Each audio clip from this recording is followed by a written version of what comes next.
We couldn't open the door. We had mold, mildew. It was really a battle.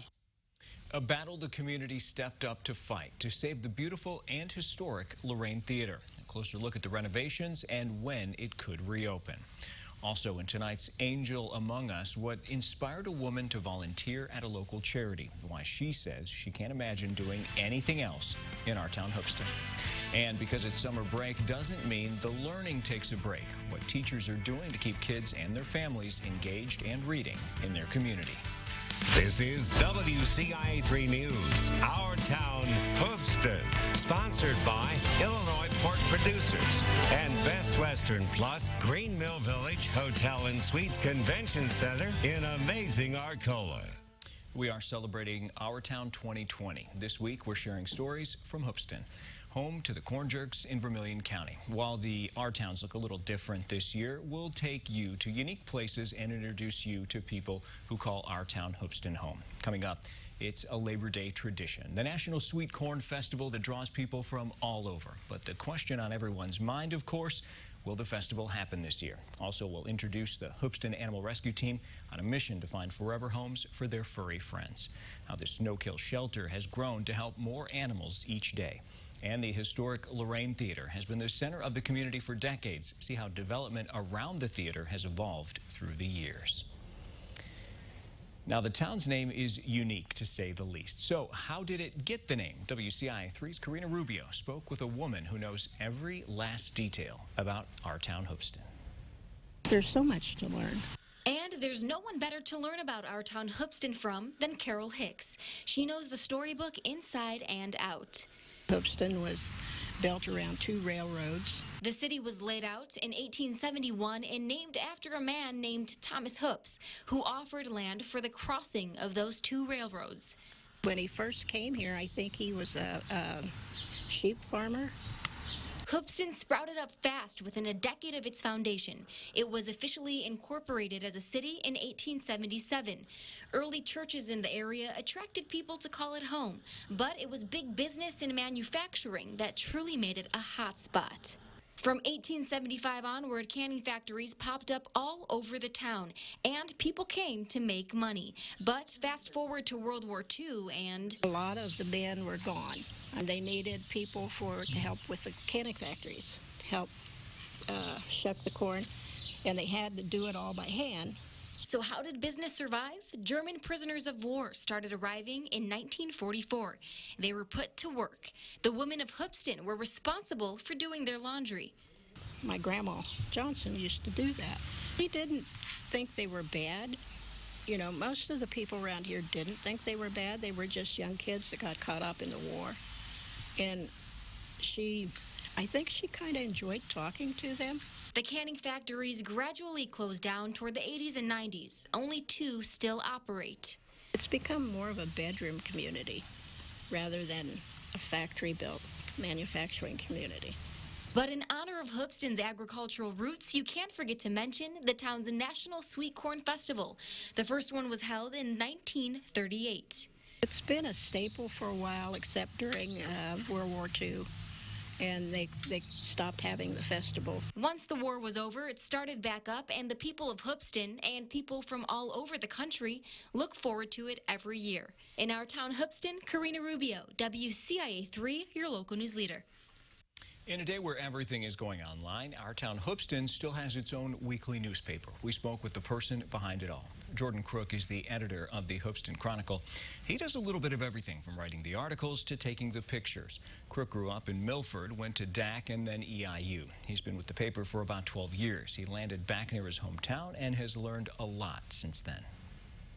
Before I graduated, I thought I'd just be writing stories. That's what at it.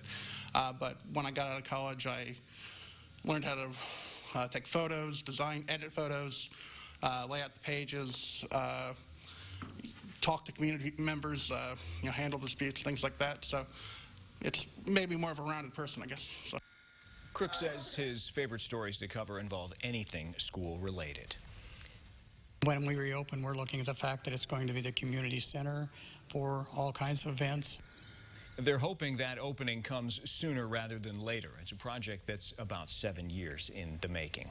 And there's a lot of optimism around the rehabilitation of the Lorraine Theater. You can find it, of course, in our Town Hoopeston. Back in 2012, it went to foreclosure, and it was pretty well a shambles. And it was like some of the other buildings that are falling down. That's when a group of people got together and decided to save the Lorraine Theater. We're about halfway where we want to be with the renovation of this building. That's thanks in large part to grants, fundraisers, and donations. Even the building was a donation, but not usable. We couldn't open the door. We had mold, mildew. It was really a battle. But there was another smaller theater that did help the foundation bring in some cash to pay utilities, insurance, and other costs.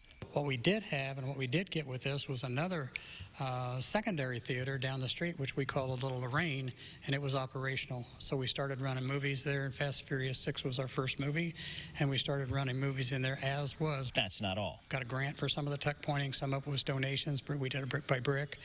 There's a plaque on the side that shows all the people that have donated to that cause. The Lorraine Theater was open almost 100 years ago.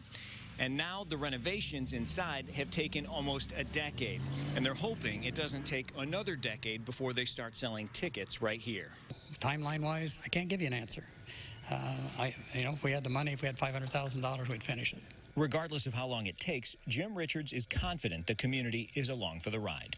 We started this building to show people in the Hoopeston and the surrounding area that for a small town, if you have faith and you have confidence, then you can actually change the dynamics of your town and not let it die away. The Lorraine Foundation is always accepting donations. The group's next major project for the theater is to install a new roof. We have more information about the foundation on our website. For many kids, Christmas is the best time of the year, especially in our town, Hoopeston. The town holds an annual Magical Express event to kick off lights in the park. It started 7 years ago. Santa arrives in a fire truck and greets the kids. Then they board a magic bus that takes them from the multi-agency center to the twinkling lights at McFerrin Park. High school volunteers and parents ride along with the kids singing Christmas carols. We've added displays every year because businesses continue to donate money. We're able to continue to expand it and grow it. When they're running to get on the bus, a lot of them are encouraged to wear their pajamas to be like the Polar Express, so they're so excited. The city says about 400 people usually ride the Magical Express every holiday. This year's event will be the Saturday night before Thanksgiving from 5 to 8, but the lights in the park last all season long. Not many people can say they volunteered for a charity for almost 50 years. One woman in our town, Hoopeston, holds that title, as Jennifer Roscoe shares in tonight's Angel Among Us. Boredom is what first brought Dolores Crabtree to the Grant Township food cupboard. I guess I just had free time and they needed volunteers. The mom of 6 was looking for something to do when her youngest started school back in the 70s. First, she was a volunteer. Now she's the food coordinator. It helps me keep my days straight. So many of them are spent here, at least 3 or 4 a week, every month. I don't think at the present time we would operate very efficiently without Dolores.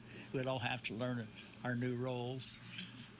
And it would be a struggle, at least for a couple months, to figure out all the things that she does. Here are those things. Crabtree orders the food, unloads it, stocks the shelves, and cleans. I can't do it by myself. It takes more than one person to run this food cupboard. She won't let you forget about her team of volunteers. They feed 350 people in and around Hoopeston a month. She's the leader of all leaders. If you didn't have the support of this community and the volunteers and stuff, I wouldn't have nothing. When people come to the food cupboard, they will leave with a stacked pantry.